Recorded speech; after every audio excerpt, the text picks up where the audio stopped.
কই গো, খেতে বেশি হাজির হয়ে গেছে গো। ওই সেই নানচে থালি হাজির করে না, ওই শোনে।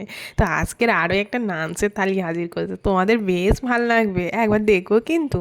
তো খেতে বেশি আজকে নানচে থালিতে প্রথমে এনেছিল বাটি চাপা ভাত, বুঝলে। তার সাথে ছিল একটা কাঁচা লঙ্কা আর বেশ কিছু মৌরলা মাছ ভাজা, একদম মুড়মুড়ে করে ভেজেছিলাম, বুঝলে।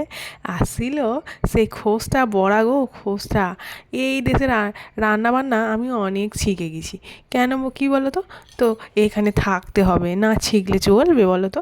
সেই জন্যে আমিও শিখে ফেলেছি। সেই খোঁজটার বড়া করেছিলাম পেঁয়াজ দিয়ে, আর তার সাথে নিয়ে এনেছিলাম সে লাফুরি গো। সে আগের দিন বললুম না যে এটা আমি শিখে নিয়েছি, আমাকে সবাই হেয় করেছিল, সেই লাফুরি বানিয়েছিলাম। আর তার সাথে ছিল চিংড়ি দিয়ে আলু আর সে খেসারির ডালের বড়া, বুঝলে। তাই দিয়ে ঝোল করেছিলাম, খুব সুন্দর খেতে লাগে। একবার করে দেখবি, এটা কিন্তু আবার আমার বাপের বাড়ির রান্না, বুঝলে। সে জায়গার রান্না খেয়ে এত সকলে খুশি হয়েছিল না, কি বলবো, কি দারুণ যে সুন্দর টেস্ট। বাটাবাটির কোনো ঝামেলা নেই, কিছু নেই, শুধু একটু ডালের বড়া করে নাও আর চিংড়ি দিয়ে একটু জিরে গুঁড়ো ছড়ে দিলে হবে। এই শীতকালে আবার ধনে পাতা আসে না, সুন্দর লাগে।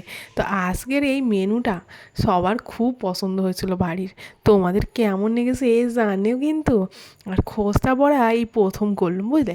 তো ভালো লাগলে লাইক করতে ভুলোনি আর সাবস্ক্রাইব করো।